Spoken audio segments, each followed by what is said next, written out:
Last time on Eidolon Rock, Virginia managed to resist Michael Valentine's attempt to control her into injecting all the Eidolon in the briefcase into a strange machine below the Bass Pro Pyramid. She and the others made it to the Neutral Milk Hotel, where they reunited with Sabrina and a recovering Cecilia. Chris found a mysterious journal in the hotel's library, apparently written by President Dracula, and Harvey got himself a deck of cards in order to try and press his luck. That's probably gonna go really badly.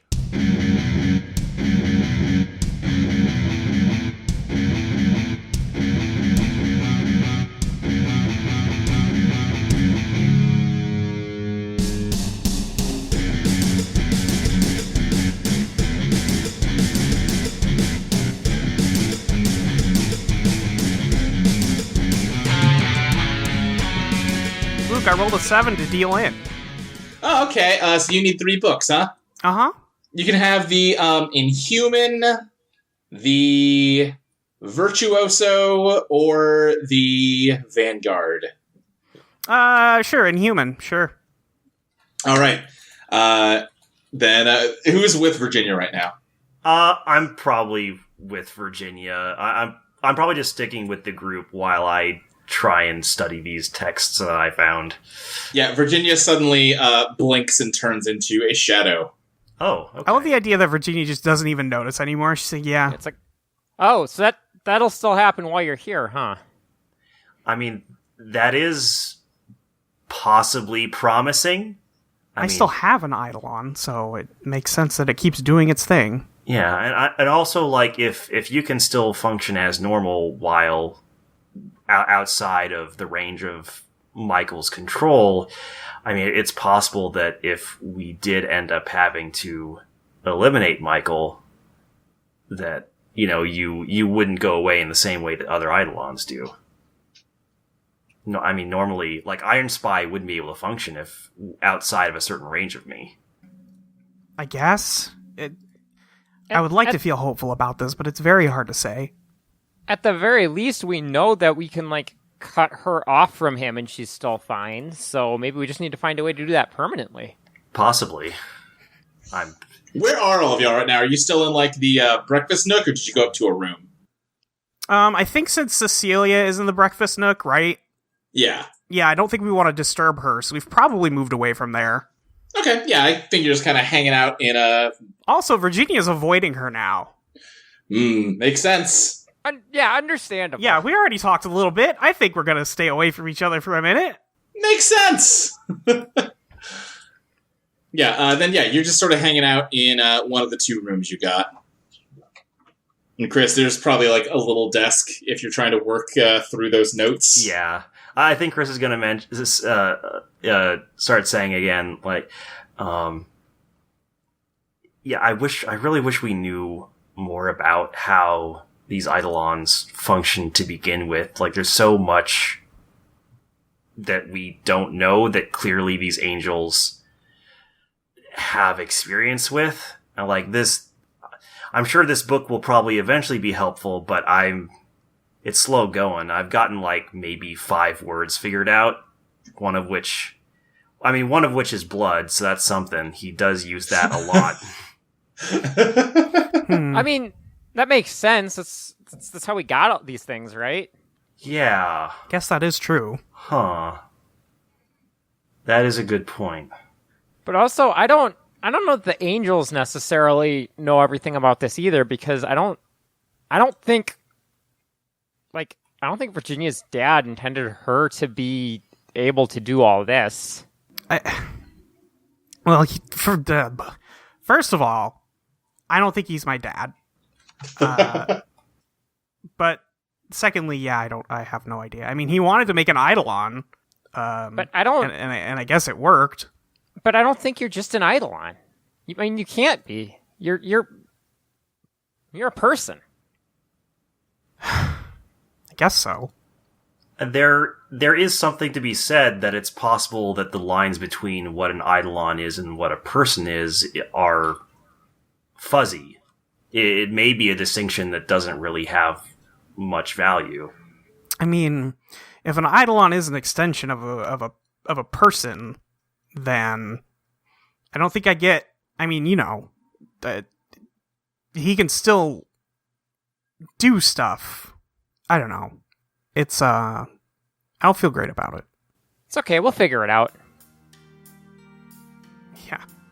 Yeah. We figured it out so far, despite, everything. I guess that is true. We're not dead yet. Nope. Somehow. Thanks for the help back there, by the way. Huh? In the tunnel, the basement thing. It probably wasn't easy for you to go against Michael like that in that specific situation, and Harvey and I probably would not have made it out if you hadn't done that stuff with the weird doll things. Yeah, it's, kind of overwhelming. But you did it. Like, you cared more about us than Michael cared about what he was trying to make you do, or at least you were stronger than him in that situation. Yeah, Lady Luck's gonna win her bet. I mean, I don't care about that, but I think it's kind of proof that you're more than just an Eidolon. Maybe. Anyway, I'm gonna get back to trying to translate this thing. Yeah, that's probably gonna be the most useful thing we can do tonight. Imagine Chris just, trying to type individual words into Google Translate on his phone. Yeah, basically. He, opened his phone and tried to use the Google Lens thing on it, and it's no. I did say last time that it was all written in Cyrillic, because I just kind of assumed, because a Dracula voice is sounds like a Russian accent, sort of, but nope. They do not write in Cyrillic in Transylvania. They speak Romanian, and they use basically the same alphabet we do. Oh, so, fool. You fucking fool! Maybe Yeah, he just knows. Maybe he just likes Cyrillic. maybe he just likes Cyrillic. It's possible. I'll be honest with you. I forgot it was a real language when we were recording last, and I was like, "Why the fuck is Luke talking about the Lord of the Rings script?" Oh boy. Hoofa doofa. What the fuck? It's fine. Dracula, studied abroad in Russia, and he just became insufferable for a bit. Yeah. Became a Russaboo. Hey, Chris, do you remember when we used to do this, all the time? You'd just be in your room working on some sort of school stuff, and I'd be just kind of hanging out. Yeah, that was nice. I've kind of missed this. Yeah, I'd like to get back to that again. It's weird how this whole trip has made me nostalgic for things that just seemed very commonplace and boring. Well, to be fair, they are fairly commonplace and boring. I mean, yeah, but I don't know. I guess I'm feeling more positive about boring things lately, I think. Yeah? Do you want to give me... I'm trying to think if I should have you investigate the book or dredge on the book. Probably investigate makes more sense. Sure, I say, with my biz of 0 and genius of -1. Let's see here. Okay, that is a 7. Alright, so you get one question. And what are you specifically, trying to find information on in the book before you give me your question? So I can make it relevant. So I'm trying to...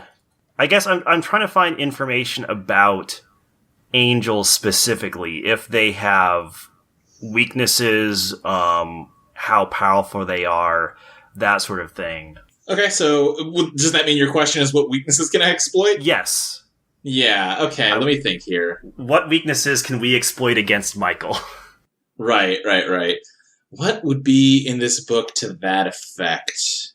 That's a good question. I'm trying to think of... where Dracula was as a person when he wrote this book.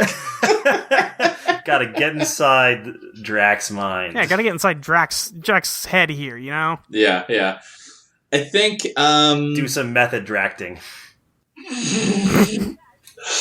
Anyway, no, I think as you're kind of trying to find something you can translate a value, you end up drawn back to the page you found last time with the diagram of the big heart. And you notice that, this is just sort of a pencil sketch, and it's pretty well rendered, but not super detailed. But as you look at it closer, you can see that it does seem to have a surface that almost looks like stained glass. And you start working on translating the words on this page, and listen, Google Translate is not the most useful way to learn how to read a different language, so maybe this is not the most accurate information you're getting, or the most accurate translation, but something about this heart, if it was destroyed, whatever it is exactly, every angel would die. Oh, that's a big thing.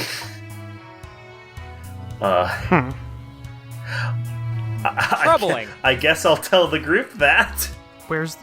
But where is it? Well,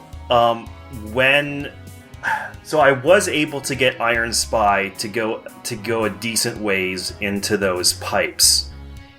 And not very far. They go farther than 100 feet away from us, but when I had Iron Spy reach out to sense where the pipes went, I did visualize a heart, like a really big heart. So if what this book is saying is accurate, Michael was going to have us put this Eidolon juice into the same heart that also connects to apparently just all angels in the universe.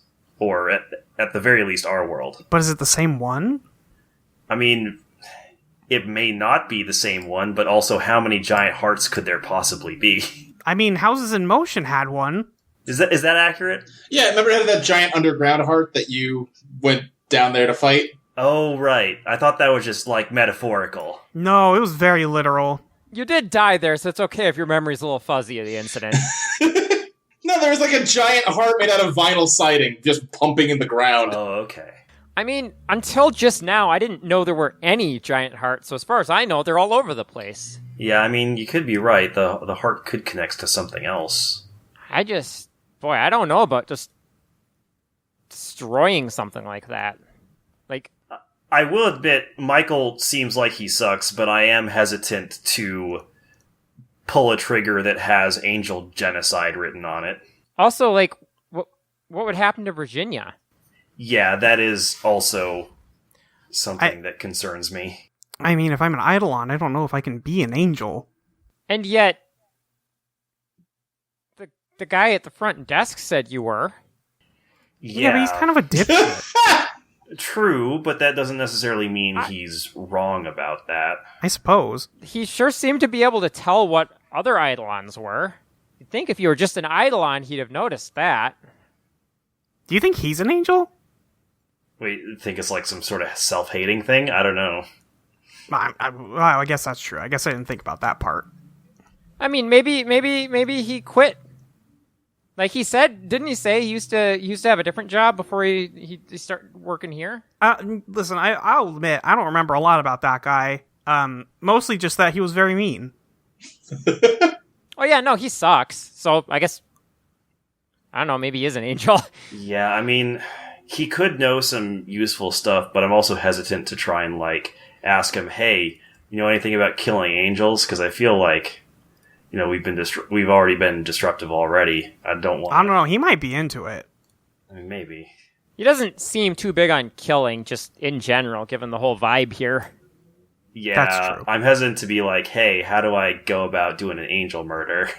Like, in front of the guy who does not really want us to be committing murders. Harvey! Yes.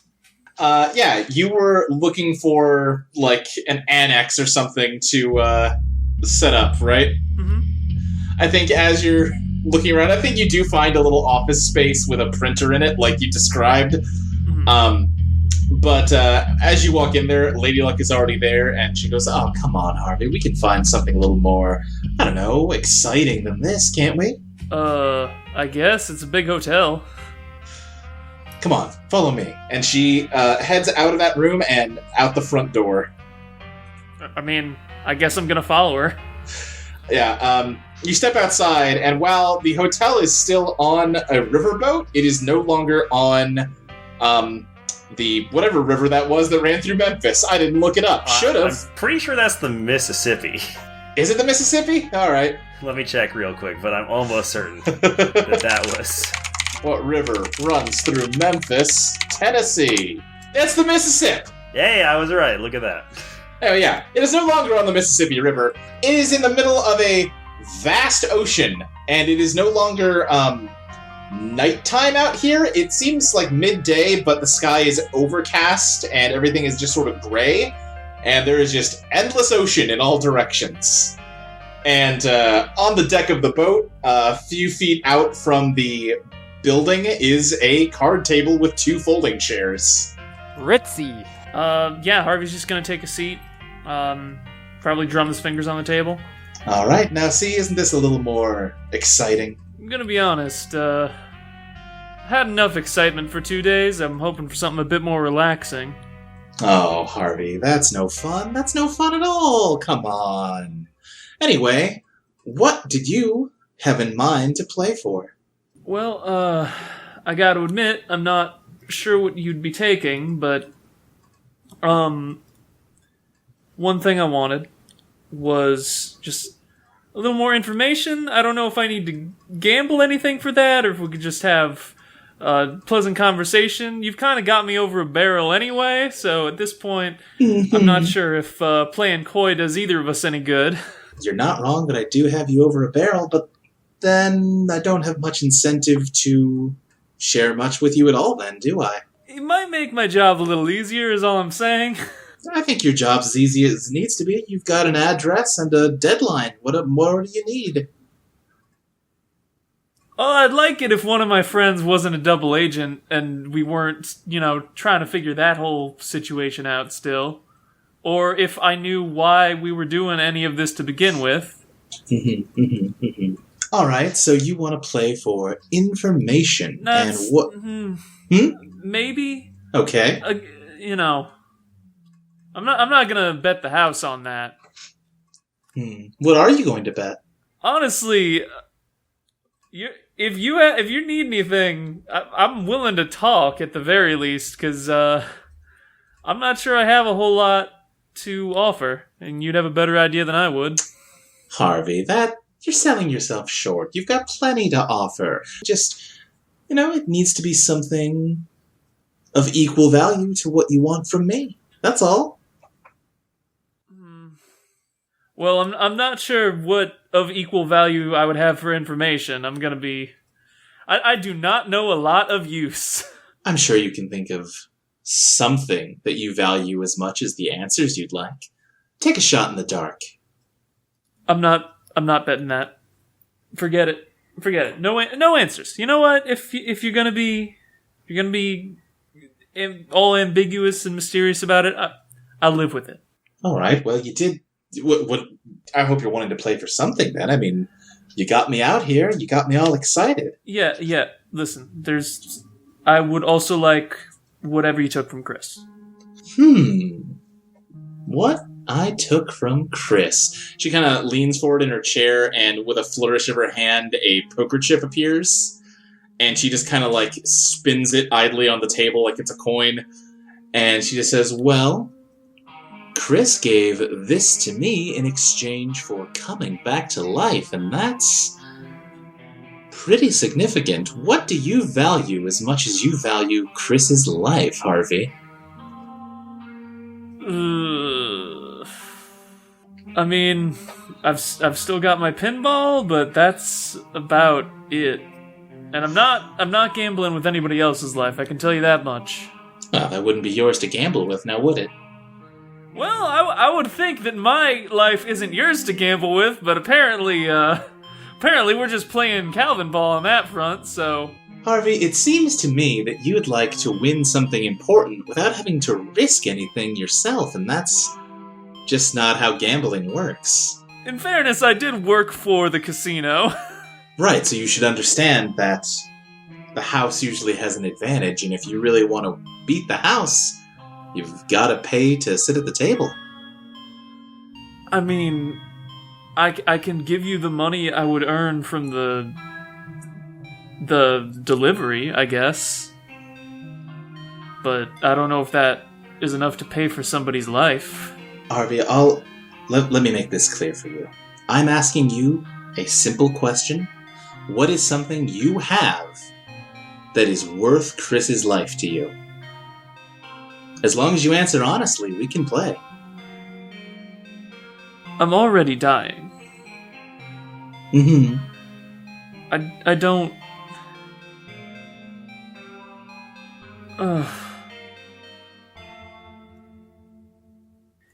If I lose this, I can't leave them alone. You realize this. Like, they're having a hard enough time with me, and I might fuck up a lot, but I don't think they'd be doing better without me. So I feel like there's an answer and we both know it, and it'd be kind of irresponsible of me, wouldn't it? That's not for me to say. Alright. I'm willing to lay my life on the line if I still get the 24 hours just to help them get all this sorted. Once that's up, if I lose this, you can take me either way, regardless of whether the delivery gets there. Interesting. I'm listening. Though that does raise the issue of how can we ensure the delivery gets there if you can no longer save your life by making it happen? But I think you're on the right track. Oh God, I don't... I can't have you put it on him. Oh God. I'm gonna need some time to think. Can you cut back on this one? Absolutely. Everyone else, what's going on in the hotel room? Chili, you haven't talked much. What are you up to? For a little while, I was just enjoying, being somewhere quiet and just sort of, the calm being with my friends. Mm. But then I got bored of that. And Okay. I think I am trying to keep Virginia's mind off of things by... I was going to suggest we play cards, but then I realized that neither of us can really handle cards. So I think I resorted to just playing like 20 questions with her. I am gonna need just a snippet of what that's like. God. Fuck, okay. God, how do you start 20 questions? Okay, Chili, I got something in mind. I think Chris leans over to Chili and is like, you should always start with vegetable, animal, or mineral. But what if it's none of those things? Then you move to, is it bigger than a bread box? What's a bread box? It's fine, she'll know. Okay, can you eat it? Technically, Would you eat it? I wouldn't. Would I eat it? Maybe. Okay. Is it a people thing? You're gonna have to be more specific than people thing. Like a thing that only exists because people make it. I don't know on that one. Interesting. We can refund you a question. Is it something you could hold? I mean, not now, obviously, but... Something I could hold? Yeah. Well, I can't hold it. No. I think this continues on for some time. Yeah, we're cutting back to Harvey and Lady Luck. Harvey, what's your answer? I think his head is just in his hands at this point. Like, he's running through things and trying to think of anything that he can actually wager. All right, I think I've got it. Regardless of whether we make the delivery, regardless of whether I die, separate to all that. If I lose, I can just be a nobody. All my high scores, all my worldly possessions, save for... Well, no, you know what? Include any money I would get from the delivery. Include people's memories of me if you have to. I can start from square one, and as long as I got a pinball and my fists, I can make it work. So you stay alive, but lose everything about your life if I win. Mm-hmm. Okay, yeah, I think we can work with this. In that case, Harvey, I think I've just got one more question. Uh-huh. What's your game? Well, I'm assuming that we don't have a bag of tell table to set up, so... I've always been a fan of blackjack. Blackjack it is. She reaches out to take the pack of cards from you. I'm assuming this is just one round, and he hands it over. Well, we can always see. Maybe you'll want to go double or nothing after you lose. That sounds exceptionally difficult at this point.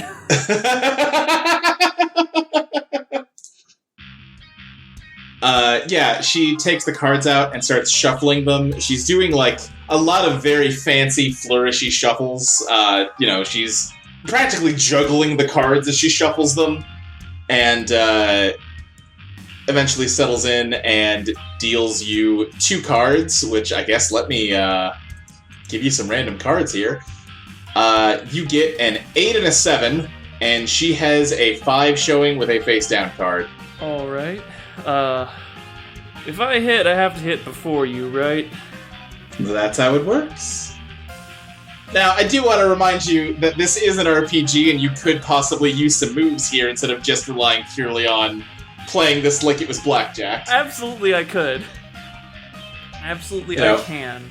Worth remembering, one of the basic moves lets you see things beyond the basic world, you know? Yeah, I'm going to try and figure out what the next card is. Yeah, give me a Dredge the Undertow. Alright. That's plus biz, right? Yeah. Mm-hmm. Alright, that's an 8. That's an 8. You sit there and stare at the deck and focus on it. And your mind kind of drifts back to when she was shuffling. And it does hit you, she's got weird magic luck powers, and definitely no matter what she gives you, she's probably gonna bust you immediately. That this is not a fair game. Wow, maybe this was a really bad idea, actually. Alright. I'm trying to think what else I can pull. I don't know if Here It Goes Again is of comparable size to a playing card. If you flatten it. Yeah? Yeah, like I think mass-wise, it's probably close enough. I think it's similar if you want to try some stuff here. Then yeah, I'm going to attempt to use Chameleon to Okay. replace the top card of the deck with Here It Goes Again. Okay. You said I have a 7 and an 8? Yes, you have 15 right now. Okay, so it'll be disguised as the 6 of diamonds. Okay, yeah, give me that roll. Love it. This is great. That's another 8. That is an 8. Remind me how Chameleon works? You can will your Eidolon to change into any object of comparable size. Roll plus biz. On a 10 plus, you decide what it looks like, but on a 7 to 9, the GM decides. Uh-oh. Oh boy. Sure. Yeah, no, this, What's your roll? it's a 5 and a 2 plus 1. I could try pushing myself. You could try pushing yourself. You could. A 2 has a lot of room to grow. It might be a good idea to put, and even if I get a 1, that'll still be a success because of my plus 1. So yeah, I'm gonna try pushing myself on this one, I think. Okay, yeah. 11. Okay, yeah. You manage to, fast enough that I don't even think she can see it, you bounce Here It Goes Again towards the deck as it morphs into a card. And I think you did that as she was shuffling in a way that it ended up near the top of the deck like this, and she kind of smiles at you as she deals you a card, says, "I'm so sorry, Harvey. You've busted." She hasn't even looked at the card. She does not see that you've actually hit 21. Have I? And I'm just gonna turn him over. Wait, what? I think that's 21, so, unless you got 21 too. She's clearly shaken by this and flips over her other card. She has a 5 and a king, so she also has 15. And, she's like, but, hold on, okay, alright. She flips over what should have been your card, which is a 7, and busts. Well, great game, Lady Luck. I'll be taking the chip.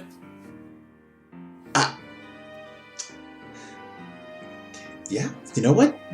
When you win, Harvey. And Harvey Godlove never loses. Let's hear from the crowd! Woo! And he waves over to the bellboy.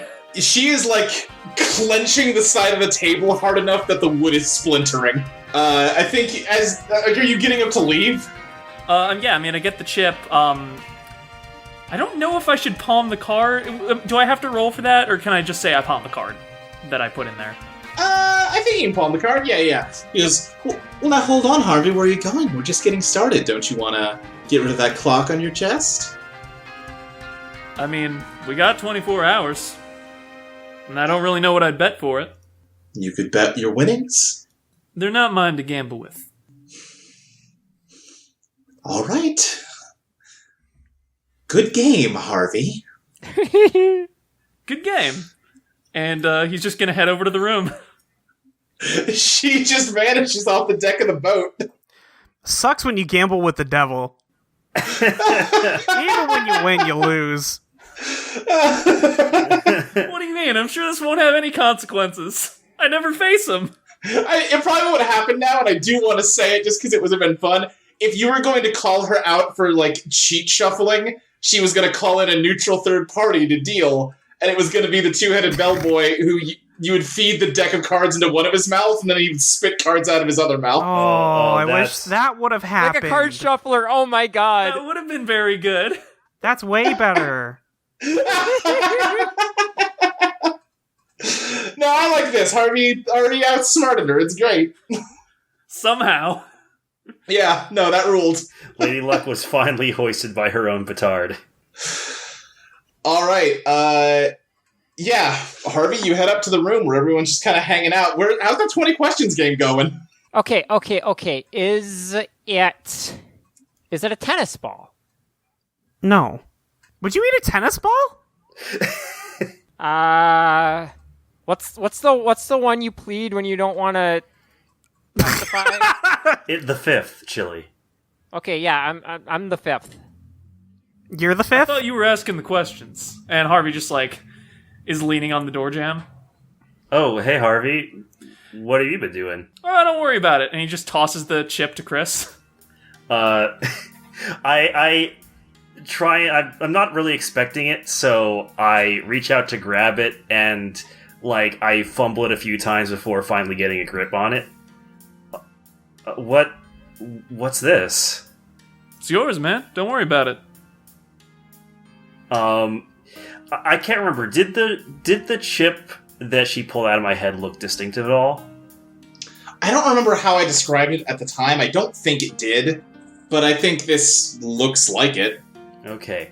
Would I instinctively know what it is that I'm looking at? I think so. Okay. Yeah, I'll turn it over in my hand a few times and go, How did you get this back from her? Played some blackjack.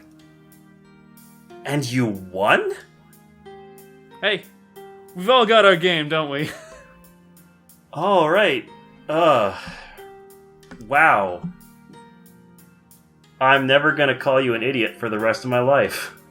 This is amazing. I mean, hey, let's not make promises we can't keep. But I appreciate it, man.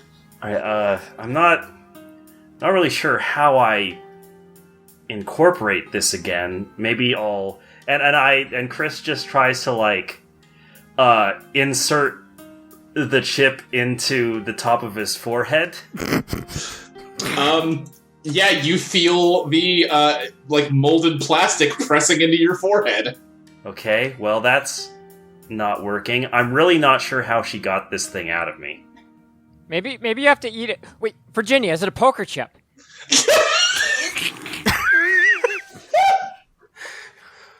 No, it was not a poker chip.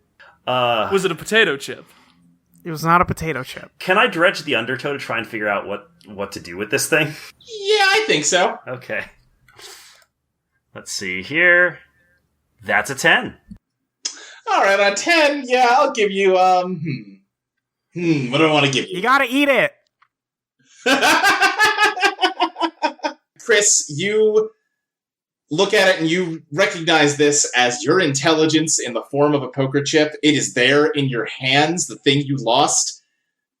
It's literally in your grasp, but you can't, like, do anything with it. Lady Luck could sure turn it back into intelligence, but she's probably not going to be cooperative. Maybe there's some other way to do it, but you don't have the means. Yeah, I mean, this is a step in the right direction, Harvey. I appreciate it, but also, without Lady Luck, I can't turn this into anything that will help. Like, I can't get it back into me. Couldn't you vanish it inside your own head? I'm not made of metal, and neither is this chip. Oh, right. I don't even know if that would work. I mean, I suppose I could... I am... Okay. So, I am curious to know what would happen if I put it in my PSP. Would that make an AI? Chris is just saying this out loud to himself. Holy fuck. Yes. Chris AI. Okay. It creates a little chibi Chris. It creates a little icon on the PSP that says Master System. Yeah, I am going... Fuck you. Okay, yeah. So as soon as Chris finishes saying that out loud, he hands the chip to Iron Spy, and Iron Spy goes inside the PSP. Okay, yeah, Iron Spy puts the poker chip into the PSP, and you look at the home screen. At first, it seems like nothing happened. No new icons popped up on the home menu, and as you're kind of scrolling around trying to figure out what's going on, you notice that Virtua Flamingo has turned into Virtua Flamingo Deluxe. Oh, God. Oh, no. I'm gonna open up Virtua Flamingo Deluxe. You get a low-resolution polygonal garden, imagine the Chow Garden. Okay. With a dead, half-eaten flamingo carcass and a little, scrolling, marquee that just says, "Your flamingo has died," and then, a sad emoji. Is there, a restart option? Yeah, there is. Okay, I'm gonna hit restart. This is a pop level of I'm just throwing my notes in the garbage, because this is where we are now. Luke, I think we all needed this. Just a nice refresher from all the heavy bombs that have been dropping. Alright, I'm trying to think. Chris, let me ask you a question. Sure. If you hadn't had your brain fucked with by a weird spirit woman, but instead just found one day that you woke up Gregor Samsa-like, but instead of in the body of a cockroach, it was the body of a flamingo, what would you say? I have plumage now? On the PSP screen, the flamingo, spawns into the garden and looks at itself and says, "I have plumage now?" Chris is going to, immediately put the PSP into sleep mode. Come on, I want to see Flamingo Chris. And I look around the room and say, I think I made a mistake. Hello there, everybody. It's me, Luke, the guy that does these things. You know who I am. I don't gotta introduce myself at this point. It's been, between both shows, 33 episodes? God, that's a lot. Anyhow, sorry, I have a bit of a cold. Also, as long as I'm apologizing, I apparently recorded this episode with the wrong microphone. I think we recorded this episode the same day we did our Extra Life stream earlier this month, and I think that it was picking up my webcam's microphone and not my good microphone, and I did not catch it. So I do apologize that the audio quality is a little this time. I think it's a fun episode regardless, though. Anyway, I'm here to tell you all about our Patreon. If you go to patreon.com/Eidolon Playtest, you can subscribe for as little as $1 in order to support the show. And you get stuff in return for it. For $1, you get every episode of this podcast a full week in advance. For $3, you get all of my notes from each session as they come out. And you also get a bonus monthly design podcast where me and Molly hammer out the kinks in the game. We have recorded the next episode of that. It should be out sometime this week, I think. For $5 a month, you get immediate access to the current draft of Eidolon Become Your Best Self. And you get your name shouted out on the podcast, like so. I want to give a special thank you to Roslyn Garrow, NM, Wendy of Mars, Scaly Haley, Bizarre Logo, Christopher Evangelista, Tabitha Spokes, Pete Shaka, Destry Hawk, Morgan Adderley, Dylan Baker, Leah, Woman of 10,000 Names, Dreshera, Adam Levine, Tono, Floofy Butkins, Jeans, James Terenzia, Soda Juice, Kyle Wayne LaCroix, Smokey, Hannah, Sophie, Queen Cat Attack, Dragon Girl Josie, Israel Johnson, Beardo, David, Jenny Size, Fire Princess Lily, Paradotted, Abilene, Witsu, Celeste Jennings, Johan159, Mark Myers, Sky, Morgan Spade, Eli Maroney, June B, Jacob Hathcock, Jeff Dorman, Dylan Lee, Evan, Chelsea Welch, Lucentia, Virgil Purcell, Liam Conlon, Rizzy, Lachlan Cleland. That's the pause for loading the next page. Ryan Ball, Ellen, Evie Helms, Stub5678, Erica Maybe, Striven, Casey Cosmos, Lizzie Two Shoes, Jordan Sam, and the Z Mage. I'm getting better at rattling those off quickly.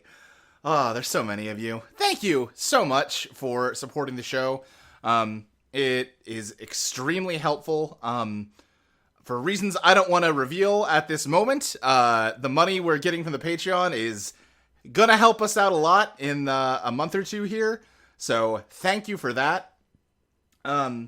If you can't afford to support the show, totally get it, especially this year of all years.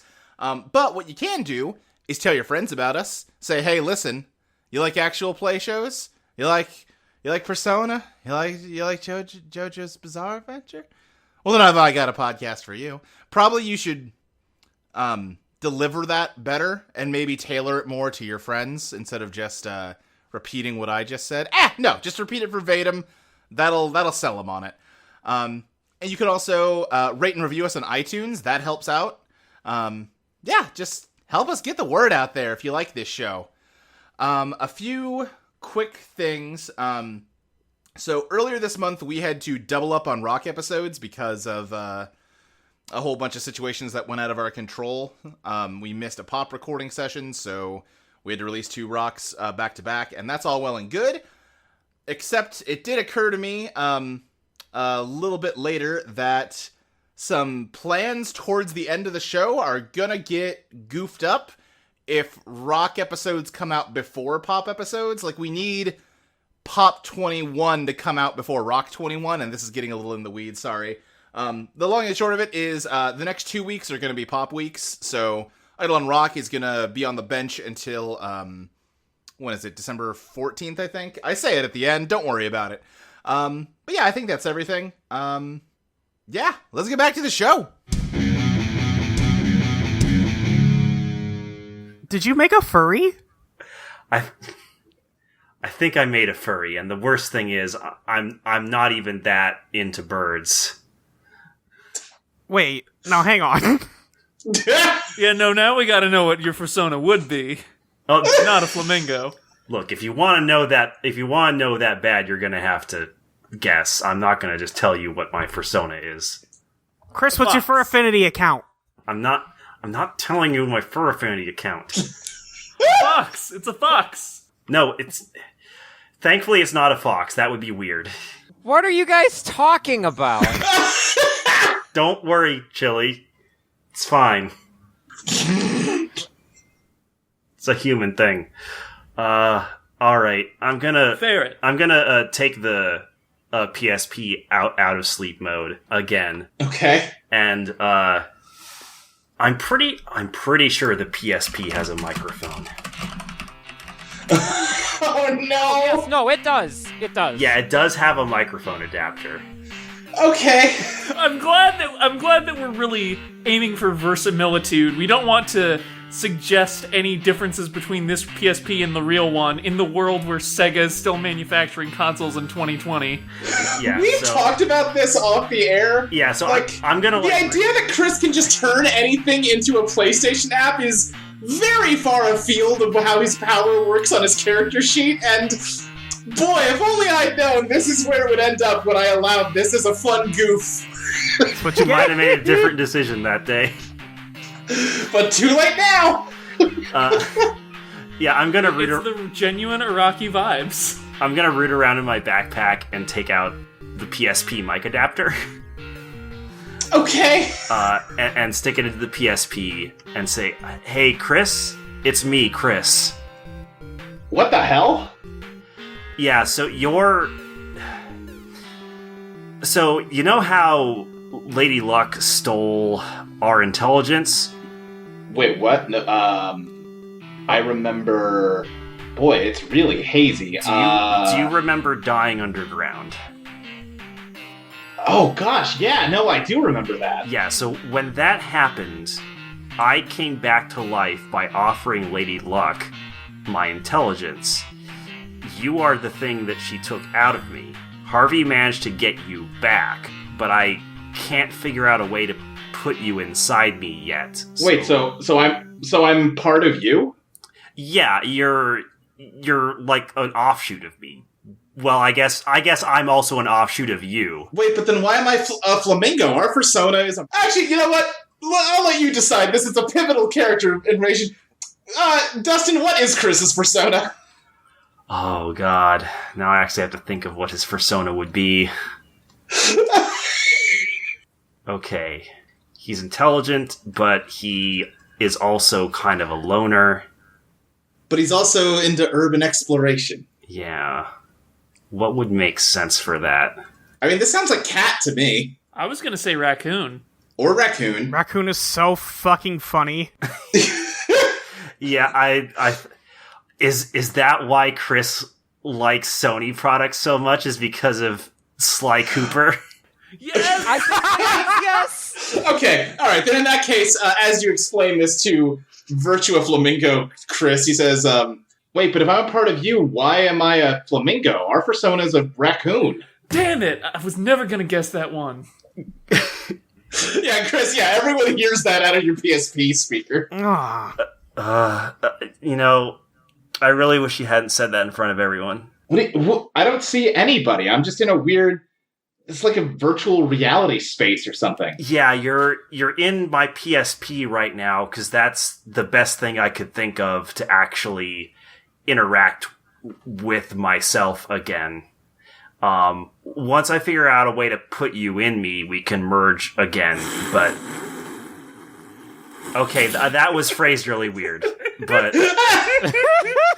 You know what I mean. Okay, but I'm in your PSP? Our PSP? Yes, you're in our PSP right now.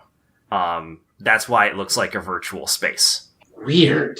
Wait, so if you merge with me again, what's gonna happen to me? I mean, I imagine, like, memories are still gonna be stored on that poker chip. We'll probably just both have the same memories again. You'll just be in a physical body. It'll... For us, it'll be like we both experience the same events simultaneously. Or that's the thing that makes sense to me anyway. Yeah, that makes sense to me too. You'll both be you, because you're already both you. Yeah, what he said. I gotta say, the last couple days have gotten really existential in a way I was not prepared for. Anyway, this is actually kind of good to have two Chris's available, because I'm trying to translate this. So Dracula made a diary. Oh, President Dracula? Yeah, President Dracula, the man we all know and love. Yeah. And I'm thinking it might... Okay, so I need to catch you... Can we have like a montage where Chris catches virtual Chris up on what's happened with Virginia? Yes, absolutely. Okay, sick. That happens in a montage. Chris. Also, Yeah. make sure to tell you that we got to drive today. Oh yeah, Chili Chili got to drive. Oh, wow. And so did you. Yeah, we both got to drive. Chili actually didn't do too bad. She did a pretty good job escaping from cops. That's impressive. Yeah, I guess we're technically wanted by the police, but it's mostly fine. In any case, I'm trying to translate this Dracula diary so I can maybe find some way of helping Virginia and defeat Michael.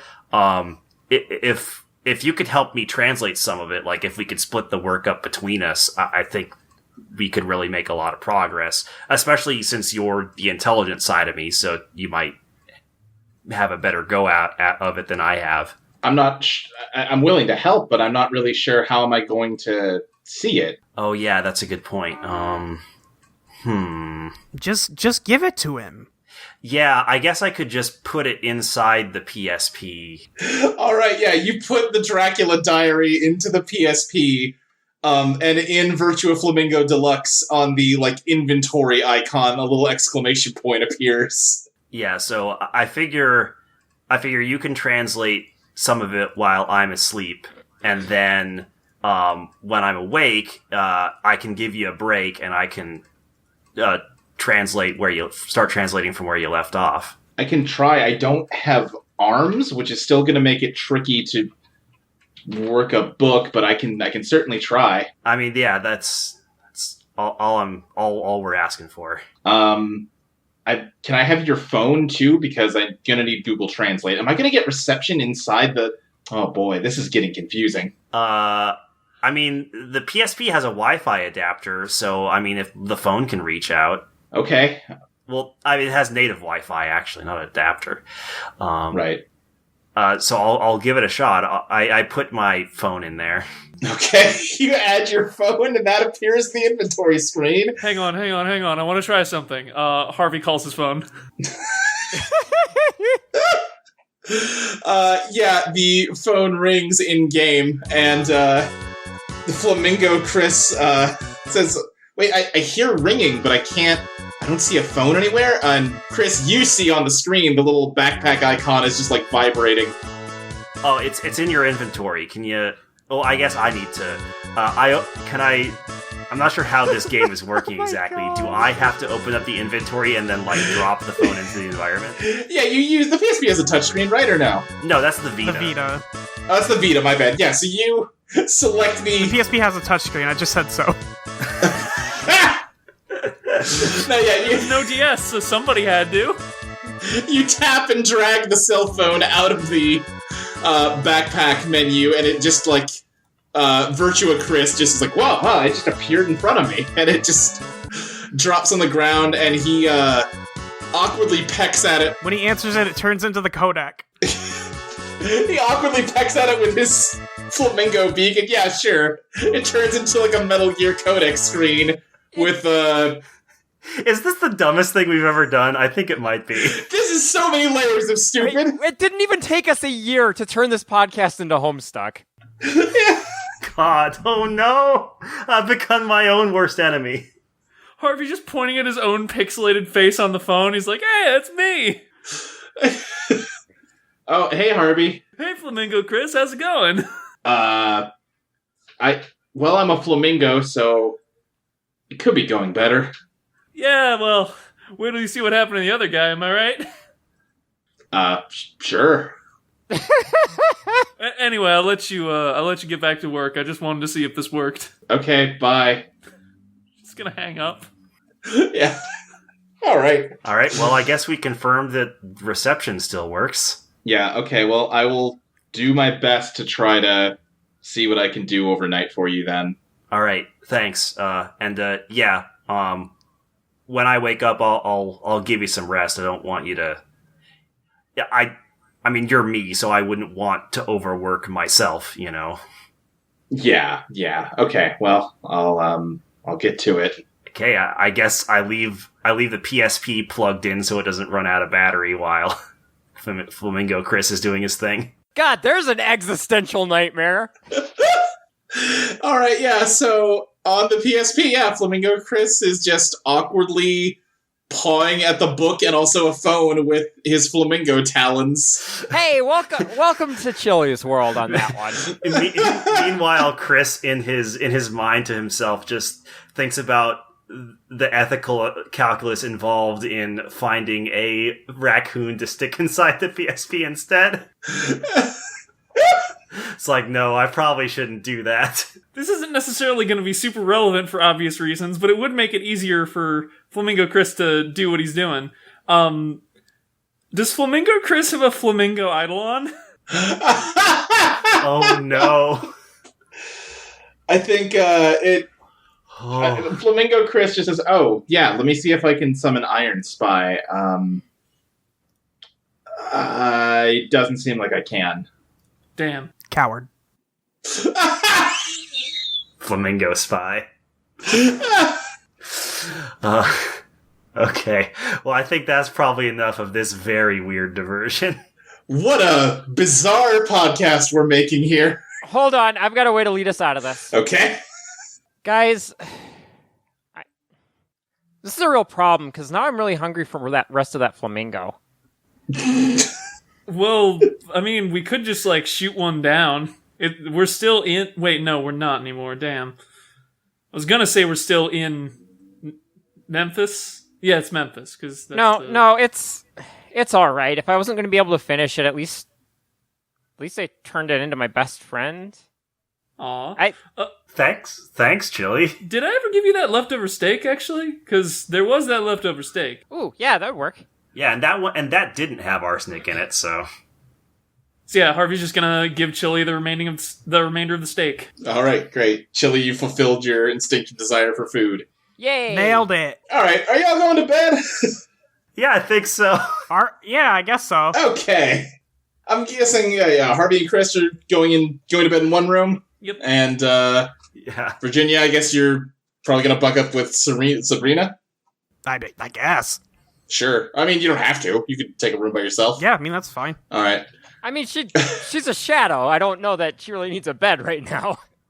Well, I think as you come into the other room, Sabrina's laying in bed reading a book. She's like, "Hey, what's going on?" So much. Just so much. I guess I'll explain the day to Sabrina. Yeah.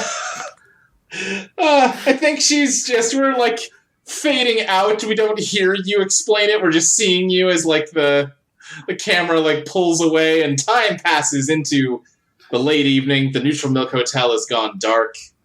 It's very quiet. Chili, which room are you sleeping in? Boy, that's a good question. I think I'm still kind of feeling protective of Virginia, so I think I'll sleep in that room. Okay. Yeah. All right. Then in that case, how do I want to... Chris, I'm imagining you're sleeping on the bed closer to where the PSP is plugged in. Yes. Okay, yeah, you are fast asleep, and all of a sudden you are woken up by a compressed version of your own voice just saying, Chris, wake up! Harvey, somebody! And then it just cuts off, and you hear a thump. Huh? I'm gonna get the sheets off of me and, rub my eyes and go, that didn't sound good. I walk over to the desk where the PSP is plugged in. It's not there. It's not ideal. Okay, alright, this is bad. Alright, I'm gonna investigate the area to see if I can find any evidence to indicate, where the PSP went or who took it. Give me that investigate roll. Okay, that's an 8, so I can ask one question. Yep. What happened here recently? You see that, let me think, the charging cable is just kind of strewn out on the floor. Actually, you know what? It's pulled out of the wall socket, and I think you see that the door is not completely closed. It's open a crack. I'm gonna rush out the door and see if I can find anyone fleeing the scene. There's no one out there. But, as you run outside, Chris, trying to think of how to do this. Harvey, an arm shoots out from under Chris's bed with a knife and is, swinging towards your ankle. What do you do? Ooh, that's a good question. I think Harvey's still half asleep, and he just sort of rolls out of the way. Okay. Sort of like a Mr. Magoo situation. Absolutely, 100%. Give me a beat the odds plus elegant. That's an 11. God. You roll out of the way as this knife-wielding arm just whiffs on you, and the person the arm belongs to rolls out from under the bed. It's Will, the guy whose Eidolon was taking me out. Oh, fuck that guy. And he jumps up to his feet and moves to tackle you, Harvey, with the knife raised up to stab down. What do you do? Remind me what Take Me Out did. Took away skin. I think it can take away any organ, but... Oh, that motherfucker. Okay. Yeah, any organic organ it touches becomes intangible. Okay. But he's not attacking with Take Me Out, he's attacking with a knife. He's a dumbass. You said he's, tackling me? Yeah. I think what happens is he does manage to make contact with Harvey, who then wakes up and just tries to, wrestle him to the ground, roll around so he's on the bottom of the floor, because obviously they fall off the bed. That sounds like a scrap to me. Yep, that is an 11. Oh, jeez. What advantage do you want? I'm going to take control of the situation. Yeah, you managed to, pin him, and I assume get the knife away from him. Yeah. Alright. Will? The hell are you doing? Oh, right, because people can come back from the dead here. That's a dumb question. Hell are you trying to kill us for? So I can come back to life, god damn it! And he's just, fighting to get out from underneath of you, but you got him pinned. I mean, seems a little unfair to us. I mean, there's 4 or 5 of us, and 1 of you. Yeah. he's not really in a conversing mood. I think Chris hears this. Yeah. And goes back into the room and asked, "Wait, did he just say he did this to come back to life?" Yeah, who's putting you up to this, man? God fucking damn it! Ugh. He's trying to. You were going to tell us who put you up to this, or you are going to find out what happens when somebody who's already dead gets their jugular sliced open. Hey, it sounds like somebody is using the move Threaten for the first time since episode 1. Somebody is using the move Threaten for the first time since episode 1. You love to see it. And gets a 9. Okay, I gotta look up how Threaten works because it never comes up. It's been a minute. We're just a very nice party. Yeah, when you have someone at a disadvantage, alright, on a 7 to 9 against a GM character, the GM chooses 1. They attempt to remove you as a threat, but not before suffering the established consequences. They do what you say, but will bear a grudge against you from now on, or they attempt to deceive you into believing that they've done what you say. Okay. I think he just says, fucking, what's her name? The lady with the ballroom gown and the hair. Lady Luck? I don't know, man. Well, what the hell does she get out of killing us if we're doing her dirty work? I do not know or care. Did you take my PSP? Yeah, I took your PSP. Give him back the PSP, man. Come on. Why would I get... No.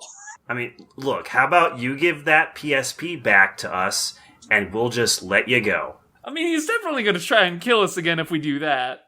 All right, no, fine. You want the PSP back? I'll give you the PSP back. No, Chris, just holler for the guy who runs this place. He broke neutrality. Yeah, that's a good point. Harvey, keep him pinned down there. I'm gonna go get the manager. Will do. Yeah, Chris runs to the front desk to report the incident. Yeah, Josh is just kind of leaning back in his chair, feet up on the desk. Oh, hey man, how's it going? You need to use the bathroom or anything? No, I have an emergency. A person just tried to murder me and steal my PSP. His name's Will. Josh's eyes flash red, and his pet ferret jumps up on a table and starts hissing before he jumps up on Josh's shoulders. Hi? Yeah, we got this. Don't worry about it, man. Okay, cool. I just wasn't expecting you to do that. Anyway, he told he told Harvey that apparently a lady in a... He puts a hand on your shoulder and just says, I got this. And heads upstairs. Oh, okay, alright. And Harvey, I think underneath of you, Will just says, God damn it, fucking... But hey, can you hear me? Just fucking fine, I'll take the deal, just give me my Eidolon. Whoa. And you see, through his, like, half-open shirt, Harvey, a clock just like yours appear on his chest with the same time on it. Okay, And suddenly, Take Me Out bursts out of him and reaches for your face. What do? What do I do? This is a good question. I mean, I have him under me. I can just go for his jugular. Yeah. Yeah, so I'm just gonna make good on my threat from earlier, and just... Alright, yeah, give me a, scrap. That is a 5. Okay. Let me think here. I think that you actually managed to get him in time. You grab the knifey head and stab him, like, yeah, in his jugular. Get that good carotid artery action. And, Take Me Out just kind of, like, its arm goes limp before it can reach for you, and it just collapses, sort of on top of him before fading away. And you see in the doorway, standing sort of in the shadow of the hallway light, is Josh with his ferret standing on his shoulders, and you can see just an ominous red glow from both of their eyes. Now, Josh, I recognize that this looks bad, but you can check this knife for prints. It was his. I wrestled it away from him. This was self-defense. He was about to use his Eidolon to kill me. Josh seems different than usual. He's not, he doesn't really react to you in that way. He's just standing sort of stiffly, and both him and the ferret open their mouths at the same time and say, You have violated the sacred pact of the Neutral Milk Hotel. Now, again, self-defense. He starts to step towards you. And you can see that as his feet pick up off the ground, like, grass and flowers grow from where his footsteps were. Kind of a Princess Mononoke thing. I think Harvey's just gonna drop the knife and put his hands up and be like, I don't want trouble. I'm not going to hurt anybody. As long as they don't, try and kill me first. Let's play it cool. Josh kind of steps in and doesn't keep approaching you. He sort of steps to the side and just stares as the bellhop comes running in.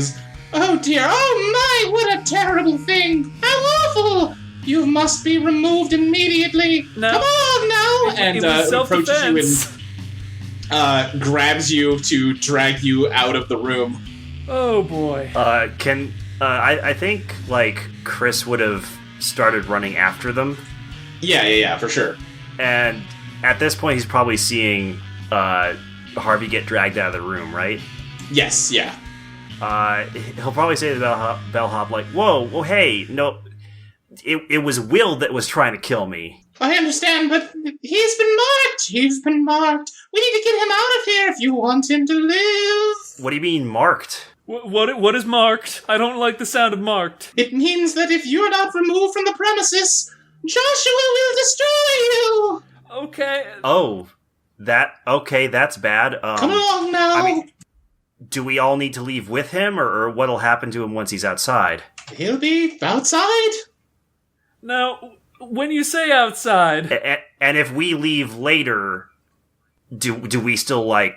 Will we still leave at the same place as him? You leave at the same place you entered. That's how it works. Yeah, will I leave at the same place we entered? Is the main thing I want to know, because I don't want to be dropped in the drink. If you leave immediately, you will.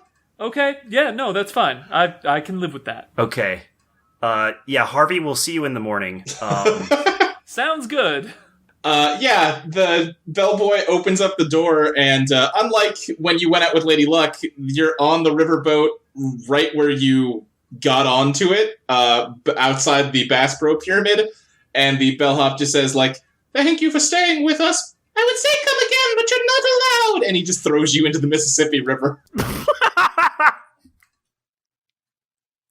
Harvey just, like, makes his way to the bank, completely sopping wet. Well, Probably not going to be great for the jacket, The hotel is gone when you look back. but let's look on the bright side. Hey, it's like the other guy we killed. And I think he's going to make his way to whatever, like, looks open, whether that's another hotel or, like, a diner or something. Sure, yeah. I don't know if you want to cut back or do that, because there is a question I want to ask once I get there. Yeah, ask away. Do they have a phone book? I think you can probably find a phone book, yeah, at whatever diner you stop in at. All right, yeah. I feel like that's not much of a 2020 thing, but I'll allow it. Sure, you know. Harvey's just going to take the phone book, order a large cup of coffee and a hamburger, and he is going to turn to Section V. Oh, okay, yeah.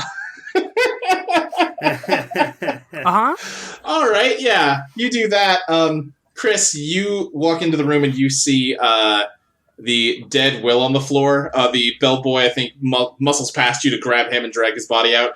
Josh is still just... Oh, wait. Before you take his body, he has my PSP on him that has... It's got a lot of stuff that's important to me. Oh, well, yeah, sure, 1 second. Let me look. And just the heads start rifling through his pockets, and one of them emerges with just, like, gripping your PSP in its teeth. Oh, thank God. I quickly take the PSP from him. Virtua Chris is like, hey, are you okay? What's going on? So remember that guy who could remove people's skin? Oh, yeah. Yeah, so apparently people, at least Eidolon users who die, sometimes show up in this hotel we're in right now.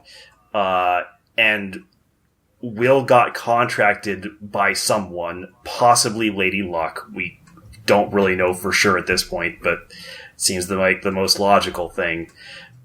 He tried to kill us, specifically me, and Harvey just got booted out because he apparently murdered Will in self-defense. Oh, jeez. It'll be fine. Like, once we are at the hotel, we're gonna end up in the same exit location that he was at. So we're still gonna stick together. But yeah, he's not gonna be able to come here anymore. Oh, wow. Well, that's inconvenient. Yeah, it's not the greatest development, and I don't think we're going to be able to convince Josh otherwise this time. Anyway, since we're both already awake, did you make any progress on that diary? As you ask that, inside the room, Josh, who was just like standing like a statue, the glow in him and the ferret's eyes start to fade, and you see like his body relax. He's like, oh. Ooh, geez, it's been a while since I have had... Wow. How's it going? We good? I guess I feel like the punishment went to the wrong person. Like, you kicked Harvey out, and all he was doing was defending himself against the person trying to kill us. Man, I can only kind of half remember what just happened, but it's not really something I control. He broke the rules, and then that just sort of... really, you gotta talk to King here, he says, pointing to the ferret. It's more his thing, and I'm just kind of along for the ride. Yeah, it's just... Look, I'm grateful for the housing you've given us, but also, for someone who hates angels so much, it kind of seems like your rules are just as inflexible. All right, well, I will, you had a hard night. I'm going to forgive that one, and have a good night. And he just kind of claps you on the shoulder and walks away. Yeah, hard night. I got almost fucking murdered. Anyway, PSP Chris just says, I have been working on it. Give me a Dread to the Undertow roll. Sure. Or, I'll tell you what, this is your intelligence. I think it's only fair. Give me an investigate roll, but use your original investigate stat. Okay, sure. That's fair. That's gonna be a 13. 13? Okay, you get 3 questions. And what are you... Be specific in, like, what you're asking about, You're just looking for information on angels or Michael or what? So I think this time I'm looking for information specifically on Eidolons, like how they're created, what relationships they have to their controllers, and if they can exist outside their controllers, things like that. Okay, yeah. So let's see here.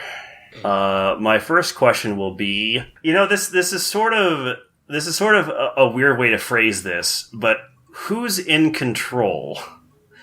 Specifically in regards to Eidolons, and can they control themselves? Yeah, okay. I think he tells you, so from what I can tell, from what I'm able to figure out, Eidolons they're sort of manifestations of, like, your psychic energy. I guess that's a real thing. Yeah, sure, why not? Yeah, I mean, after the past couple days, I'm a lot less skeptical of that than I would be. And they sort of just are, a different part of you.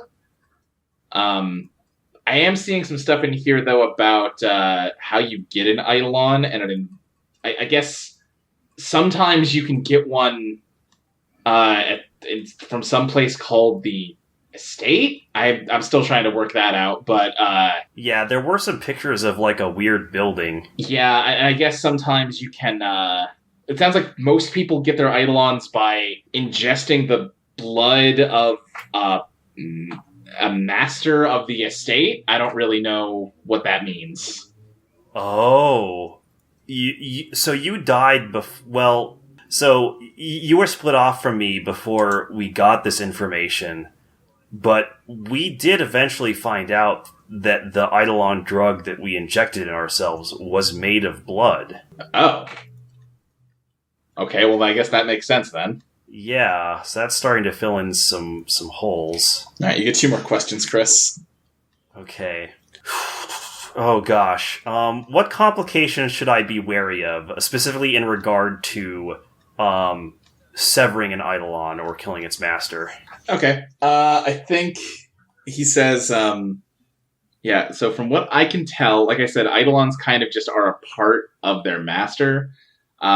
So it seems like you kind of can't kill one without killing the other. As far as I can tell, the only reason that, Virginia seems to lose a connection with Michael when she's here is just that she's in, like, a different dimensional space. And I guess it's less like they're cut off from one another and more it's like if she was his arm, it's almost like his arm falls asleep when you come in here. You know what I mean? Okay. That poses a problem in regards to freeing her from his influence. Yeah. You get one more question. Okay.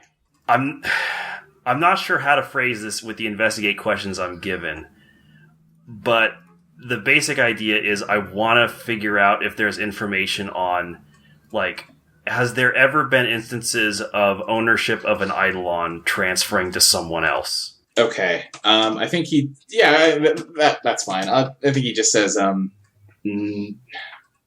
not that I have found, at the very least. I don't think so. Like, based on my understanding, that wouldn't work. Yeah, I figured it wouldn't, because it does seem to be tied to an individual. I'm just trying to think of any way we can do this without... Because, like, we gotta get Michael's influence out somehow. Otherwise, our only alternative is to make Virginia disappear, and that's not an alternative I'm really willing to consider. Yeah, definitely not. Man. Gonna be honest, it's hard thinking... It's starting to feel like there's not much of a way out of this. I mean, I guess the only thing I would say is that we've figured out a way out of a lot of impossible situations so far. Yeah. But also, I'm kind of with you. Well, thanks for doing that. I mean, that at least gives us some more information to work with. I don't know. Yeah, no problem. Honestly, working on this is really helping to keep me from thinking about all the existential terror of everything about me right now. So I appreciate the distraction. Yeah, I mean, Trust me, the moment I can figure out a way to get you back in me, I'm gonna do that. It's just... That's probably for the best, but I'll be honest, doesn't help with the existential terror. Yeah, do you want me to put you into, like, hibernation mode, or... it's up to you. That sounds like I'll die. I mean, it's just... I mean, you know as well as I do, it's a suspend state. Yeah, sure. I mean, why not? It's up to you. Man, I don't know. All right. Listen, I played Soma this year. You'll be fine. All right. Well, I figure you could probably use some rest anyway. So I'll go ahead and put the PSP into sleep mode. If you end up not liking that, I'm probably not gonna be able to sleep a whole lot longer anyway. When I wake up, I'll ask you how it went, I guess. Okay. Yeah. All right. So yeah, I'm gonna plug the PSP back in and put it into sleep mode, and then attempt to get a couple more hours of sleep. 123 years earlier in London, England. Dr. Helsing, how is she? Mina is fine, Harker. With the destruction of Count Dracula, the vampire's poison running through her veins has become inert. She will require a few days of bed rest, but ought to feel good as new by the week's end. Oh. Thank you. Thank you, Dr. Helsing. If you hadn't been here, Count Dracula would have taken poor Mina as one of his dreadful vampire brides. You saved us both, Doctor. Her from undeath and me from heartbreak. You're more than welcome, Harker. My only regret is that we were too late to help poor Lucy. Yes, it's a tragedy. But praise the Lord, that scoundrel Dracula has been vanquished and will never visit such horrors upon the world again. Indeed. Well, now that things have settled down, it is time for me to move onward. So soon, Dr. Helsing? I'm afraid so. I must ensure that Dracula is never revived. His body is being cremated as we speak, and I plan on taking his ashes with me on a voyage to America. I'll bind the urn up with heavy weights and drop it right in the middle of the Atlantic Ocean.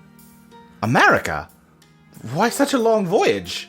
Surely you could drop him in the English Channel to much the same effect. I am taking no chances, Harker. It is crucial that Dracula's remains are never discovered. I'll remind you that we have not killed him. Count Dracula passed on from this world before any of us were ever born.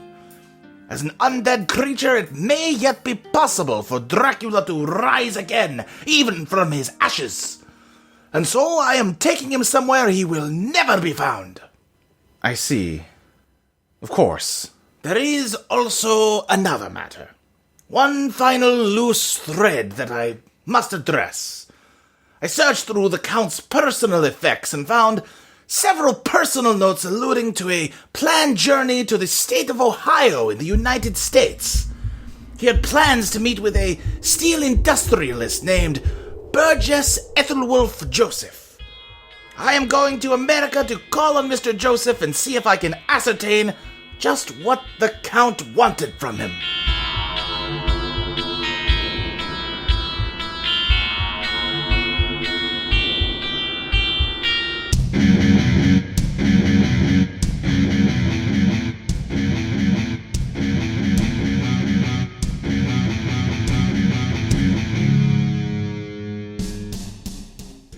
Eidolon Rock is produced by Audio Entropy. You can find us at audioentropy.com as well as patreon.com/Eidolon Playtest. You can follow us on Twitter at Eidolon Playtest. You can follow Dustin at Stilts the GM, Maxie at Maxie Satan, Lexi at Tabletop Gamera, Molly at Your Friend Molly, and me, Luke, at SSJ Speed Racer. Eidolon Rock will be back in 3 weeks on December 14th for Patreon subscribers and December 21st for everyone else. See you then!